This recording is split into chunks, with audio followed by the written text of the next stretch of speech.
Angelic, ingenious supplies.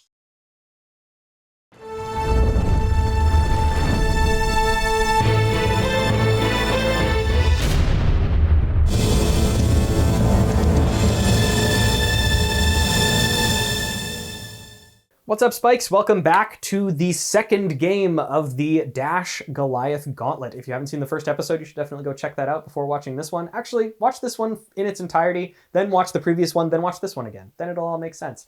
Anyway, just like last time, joining me today is Cayleigh. Thank you for joining us once again. As previously, Cayleigh will be the one playing the challenger, the one that's running through the gauntlet, and I am running the gauntlet. I am the oppressive force, the opposition, the sword girl, because that's who I'm playing today. We really should add the Emperor to the box so that you can have truly the overlord of the gauntlet the real final boss. The final boss. Yes, exactly. But yes, so today against Dash, I am going to be playing Sword Girl, also known as Dorinthea. You saw Dorinthea in the last Goliath Gauntlet, which is not a surprise because I enjoy playing this deck quite a bit. We are just playing the Dawnblade version, not playing any Axe version or anything like that, although I am interested in adding the Hatchet version of Dory back into the either the Gauntlet itself or to run her through the Gauntlet, because I do still really like that deck, but that's for another day. For today, we have the Dawnblade. So this is the one I want to hit twice a turn to make it grow even bigger and be more oppressive. We also have the Crown of Providence, best headpiece in the game. Hard to argue against it. We also have Courage of Bladehold, just as a little bit more block, as well as to make certain turns where I have to block with a bunch of cards from hand slightly less awkward by just basically adding 2 resources. We also have Brave Forge Bracers to block 2, then another 1, and then also sometimes add some damage. Just the best weapon, the best warrior equipment in the warrior arms specifically in the game. And then Refraction Bolters, because Go Again is really nice to have. Yeah, that's it for me though. Let's go to the actual challenger of the Gauntlet. Welcome back again, Cayleigh.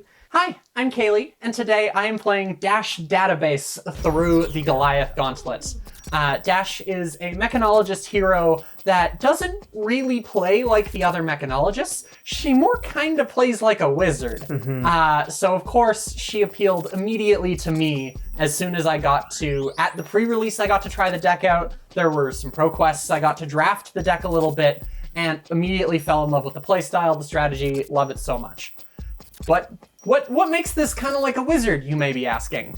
Well, she gets to play off the top of her deck basically all the time. Yeah. I just get that information.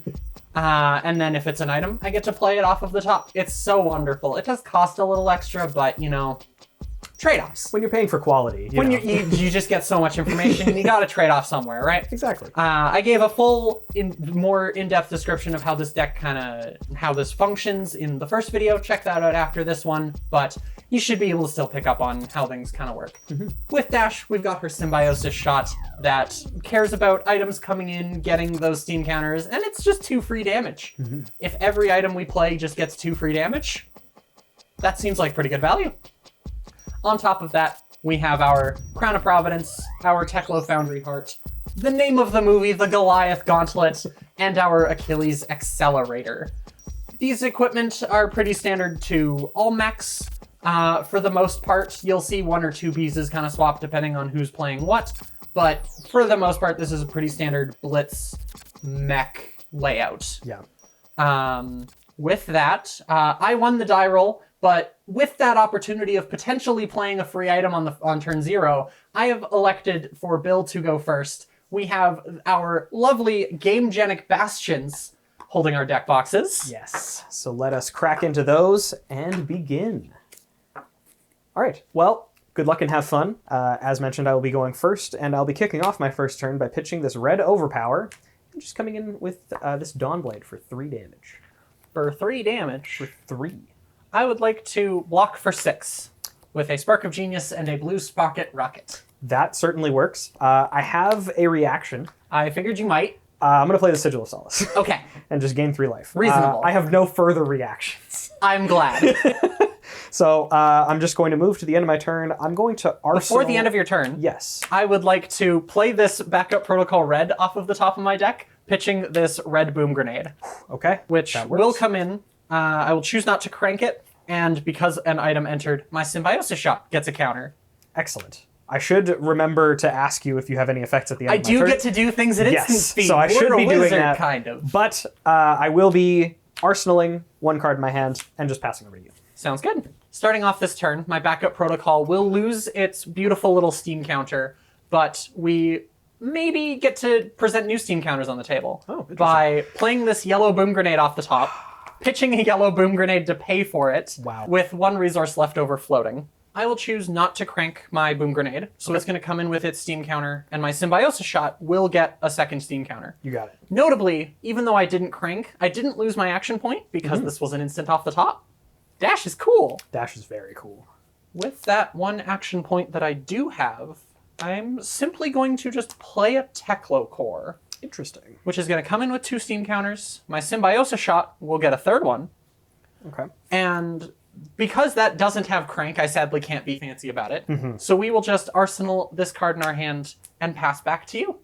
Well, I've been presented an awkward situation. An awkward opportunity, if you will. Oh. I'm going to kick off things by playing the Sharpened Steel. To give my next weapon attack +3. Yep.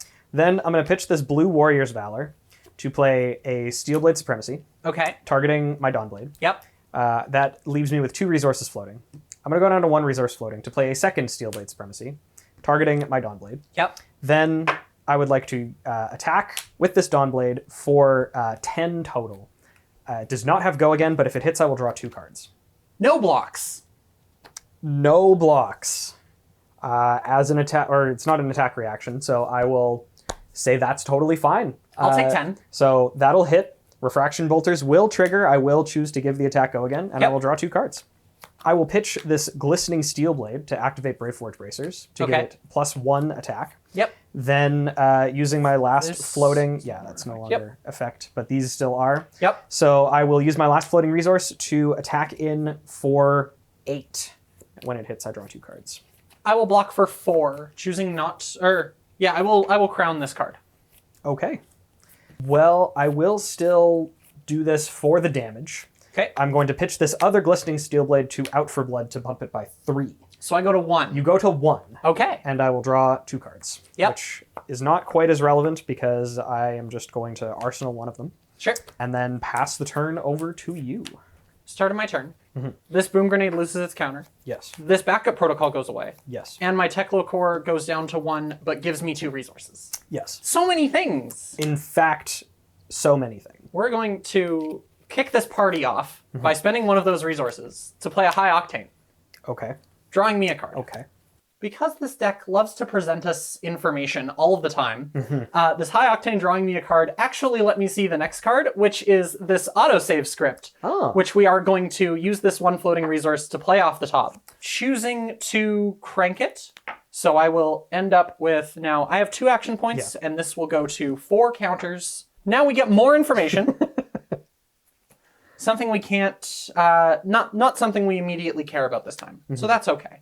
Last thing we do, before we start presenting attacks, is cracking this Goliath Gauntlet. Very good. Very good. And now let's start going to attacks. Let's do it. We are going to begin with this Twin Drive, pitching a blue 0 to 60, and I will choose to boost twice.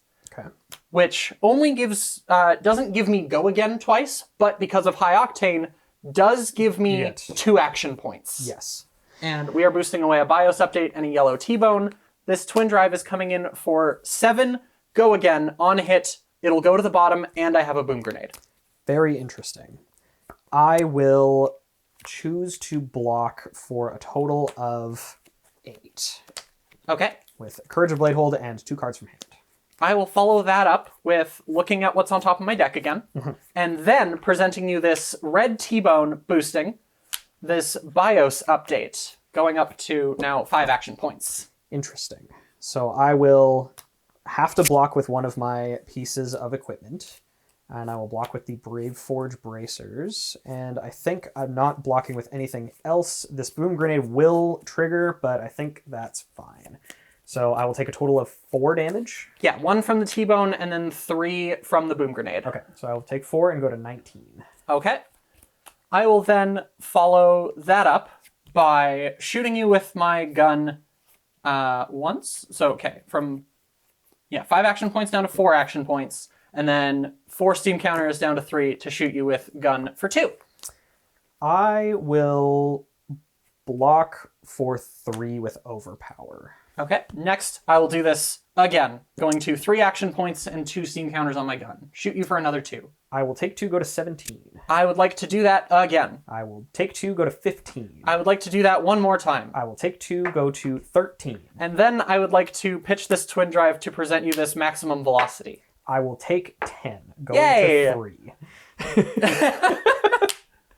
I told you I was not going to give you a card unless you made me. Yeah. And no, I got to that was present a you gigantic 18, turn. 21, 28 damage? 28 damage is pretty good. 28 damage. It's pretty I good. will pass from there. Excellent. Well, Cayleigh, that was an exceptional turn. Thank you. I have unfortunate news. Okay. I would like to attack you with this Nourishing Emptiness, pitching this Singing Steel Blade. It has Dominate.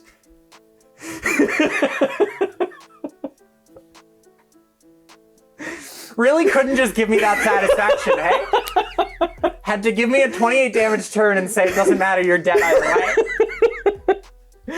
I mean, yeah, that's game. I arsenaled this on the last turn, and I was like, okay, I'm at 23. I have 3 cards in my hand that I can block with, and these 3 equipments. As long as you don't deal, it was like 40 damage, I think, was the math there. Yeah. Then I was fine. I was okay. I mean, I was able to present you 28 damage, but It was a lot. that... But yeah, I had the Dominate. As a Starvo player yourself. I have played many a Dominate attacks. Even in this deck, I have played Payload. Yeah. So I completely understand. I am not salty about it. Yes. Anyway, that will do it. This, unfortunately, is not blockable in any capacity that allows Yeah, you I'm to going live, to take so- this damage and die. Yes, and then I will read a book. Yeah, but thank you. That was a really great game and a really great showing of what the various combo lines are. They're not really combos, but Just the explosive potential the that potential Dash has. the decision points and how they all sort of really closely interconnect. Like you were saying, you played the high octane, and all of a sudden you drew a card and you're like, oh. And now I have to reevaluate. Yeah, now I can play this other card, and then that gives me another card deeper. Like, she gives you a lot of information. Yeah. And the fact that it's not static information is really... Well, because looking at my hand going into that last turn, I had the max velocity in Arsenal. And the hand I drew was the blue 0 to 60, the twin drive, and the high octane. I was like, okay, there's the combo. Yep. And I look at the top card of my deck, and it's a T-Bone. And I'm like, okay, cool. I give you the Crown of Providence, and now I get to draw this T-Bone by bottoming. I think it was one of my random one-of items. Yeah. I don't remember which one it was. But just bottomed that, drew the T-Bone, and now it's like, cool, now we just get to go off. Yeah, and you really did on that turn. Like you said, like the fact that you were able to, it was, what, 6 shots? 4 shots. 4 shots. 4 gunshots, Yeah. plus a max velocity, plus a twin drive, and a T-Bone. For a total of 28 damage. Yeah. Yeah, anyway, that was a fantastic game. Thank you so much once again for joining us. Very much appreciated, and that was a ton of fun.